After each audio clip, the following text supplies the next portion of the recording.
Hello everyone. First of all, thank you so much for showing your love and support up to the Forensic Corner. So today we'll be going to talk about the Forensic Scientist Quiz 1 answers. If you like the video, please hit on the like button, comment and share the video. Then in this, the first question was, in 2019, 4 nucleotides were discovered. What they were named as? So it's a new recent study that was done by some scientist, Hoshika et Alia, and what they did is that they named these 4 nucleotides as Hachimoji. Hachimoji, that means 8 in Japanese. And the DNA and RNA, we know that the DNA and RNA are naturally composed of 4 nucleotide bases, that is ATGC, and they form the hydrogen bonds so that they can pair with each other. That A pairs with T and G pairs with C.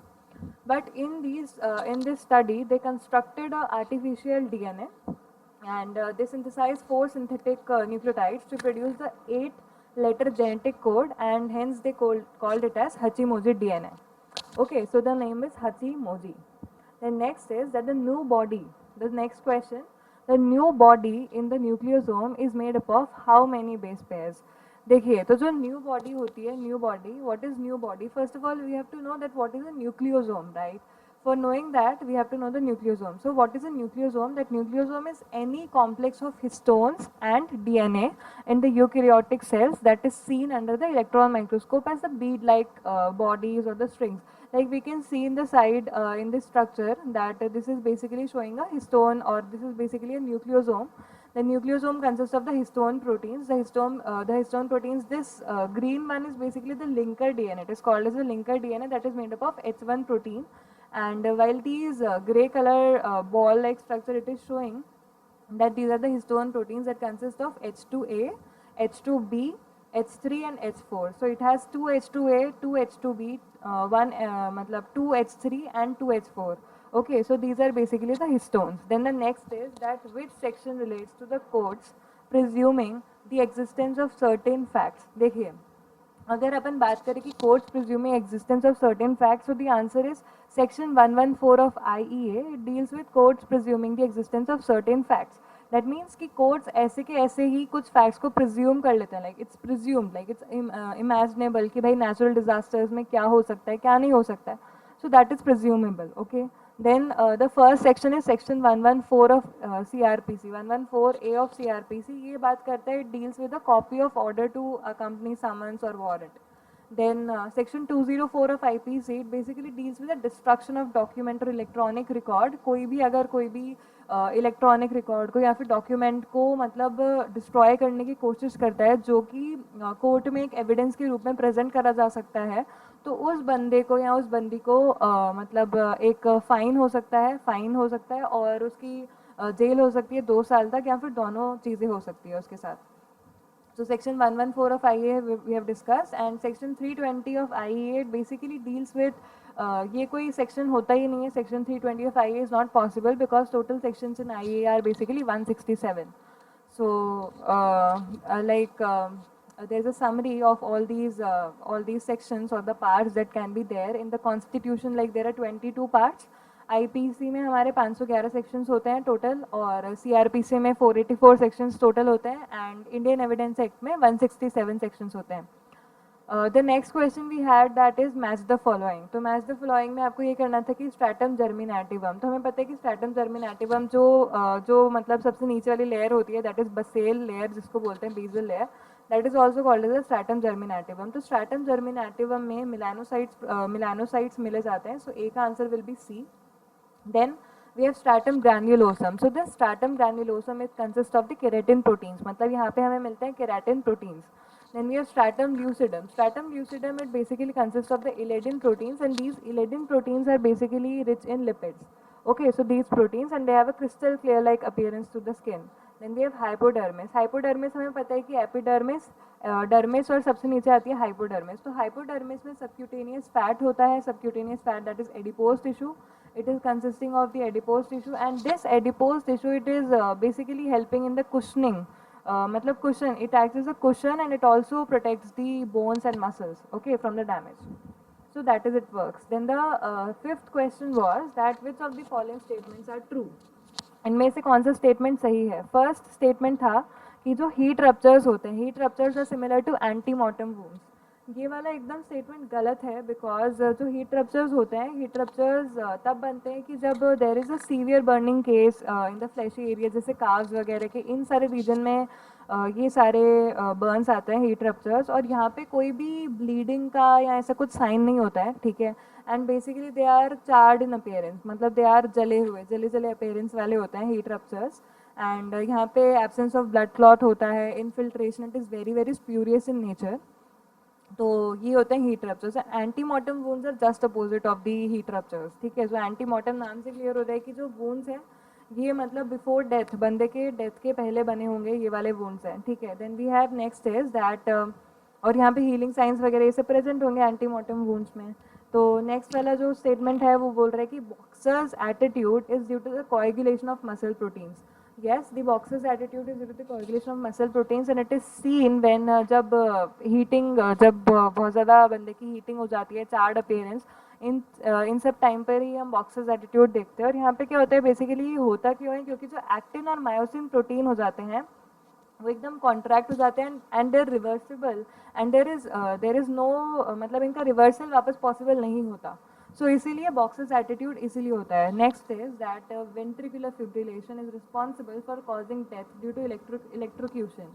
So yes, ventricular fibrillation is responsible for causing death, because इसमें क्या होता है कि मतलब इस in time पर, electrocution के time पर, कि बंदे की हार्ट में देर इज़ अ डिस्टर्बेंस, ठीक है। So there is a cardiac rhythm disturbance, और उसी की वजह से क्या होता है कि जो इलेक्ट्रिकल एक्टिविटी हो जाती है ना, जो हमारी वेंट्रिकल्स ऑफ द हार्ट, मतलब जो हमारे हार्ट के वेंट्रिकल्स की जो एक्टिविटी हो जाती है वो लूज हो जाती है, और उसी की वजह से कार्डियक अरेस्ट भी आ सकता है।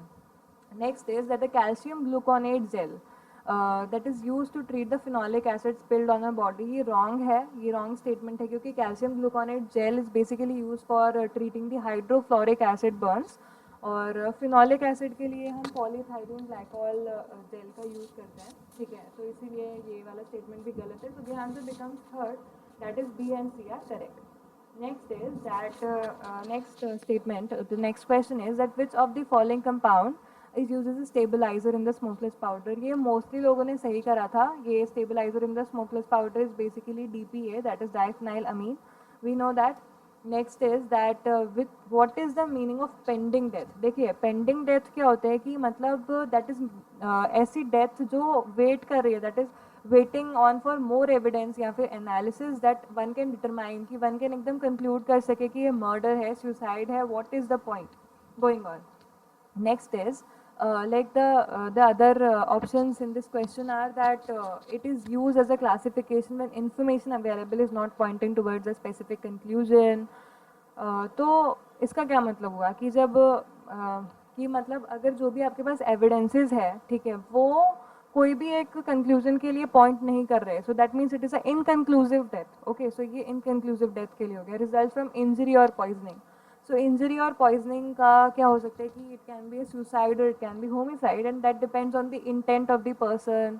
Okay, so next is that which of the following is not the characteristic of a detector. देखिए यहाँ पे बहुत अच्छा सवाल था कि ये इनमें से डिटेक्टर की क्या कैरेक्टरिस्टिक नहीं है, it is not the characteristic of a detector. तो डिटेक्टर हमें पता है कि डिटेक्टर नॉन डिस्ट्रक्टिव होना चाहिए, तो फर्स्ट तो सही है। It should have a narrow dynamic range. Narrow dynamic range is wrong because it should have a wide dynamic range. Now what is a dynamic range? Dynamic range का ये मतलब है कि मतलब इसकी जो लिमिट्स होनी चाहिए, कि मतलब वो कितना अमाउंट ऑफ सब्सटेंस डिटेक्ट कर सकता है, that should vary from microlitre to nano, मतलब नैनोलीटर से माइक्रोलीटर तक, या फिर माइक्रोलीटर से ml तक, इतना तो होना चाहिए ना कम से कम, ठीक है। So that is basically it should have a wide dynamic range, not a narrow dynamic range that is it is limited, कि भाई उसकी लिमिट हो कि भाई इट को detect only some microlitre of the microlitre of liquids. Okay, so it should detect some microlitre to millilitre, ऐसा कुछ होना चाहिए इसमें। Okay, then it should give a linear response. Yes, a detector should give a linear response. Now what is the meaning of linear response? कि मतलब कि एक there should be a difference, मतलब कि जो difference है हमारे दो concentrations के या फिर दो samples के बीच में, जो भी same अमाउंट ऑफ लाइन आनी चाहिए, मतलब एक सेम अमाउंट ऑफ proportion में एक दिखाना चाहिए, ठीक है. Should give a linear dynamic response. A straight line should be there, not a curve, not a wavy and something like that. Okay. Now the linear dynamic range हम कैसे calculate करते हैं? It can be calculated by dividing the maximum linear response by detector noise. Okay. So this is done. So question number 9, it is saying that the electrostatic detection apparatus is not related with which of the following theories. Again, this is also a very good question कि electrostatic detection apparatus इनमें से कौन सी theory से relate नहीं कर रहा. हमें पता है कि यार एस्डा में सरफेस वेरिएशन थ्योरी और थिकनेस वेरिएशन थ्योरी तो आ सकती है. Why? Because it detects with the indentations. हम इंडेंटेशंस की बात करते हैं कि इंडेंटेशंस कौन से पेज पर कितनी होगी. अगर मैंने कुछ लिखा है मेरी कॉपी पर, तो मेरी कॉपी में कितने नीचे तक जो पेजेस होंगे वहाँ पे मेरे इंडेंटेशंस आ सकते हैं उस सरफेस के. तो ये थिकनेस वेरिएशन, सरफेस वेरिएशन, इन सारी थ्योरी से रिलेट कर सकता है. लेकिन what is the perturbation theory या फिर पर्ट्यूबेशन थ्योरी अगर हम बोले, तो पर्ट्यूबेशन थ्योरी मैथमेटिक्स और फिजिक्स में बहुत सारे मैथमेटिशियंस और फिजिशियंस यूज़ करते हैं कि मतलब इनमें क्या होता है कि they derive some approximate solutions to a problem. ठीक है, they try to derive some approximate solutions to the problem by the middle point, by the middle step. ठीक है, तो middle step से वो solution derive करने की कोशिश करते हैं और इसीलिए वो सॉल्वेबल या फिर पर्ट्यूबेटिव पार्ट्स में इसको बोल सकते हैं. तो इसीलिए यहाँ से ही नेम आता है कि पर्ट्यूबेटिव या फिर solvable, that is perturbation theory. Next is that which of the following angle is considered to be a normal foot angle. तो नॉर्मल फुट एंगल हमारा जो होता है दैट इज बेसिकली 30 से 32 degrees. Okay, so I hope कि आपको ये समझ आया होगा द क्वेज 1 एंड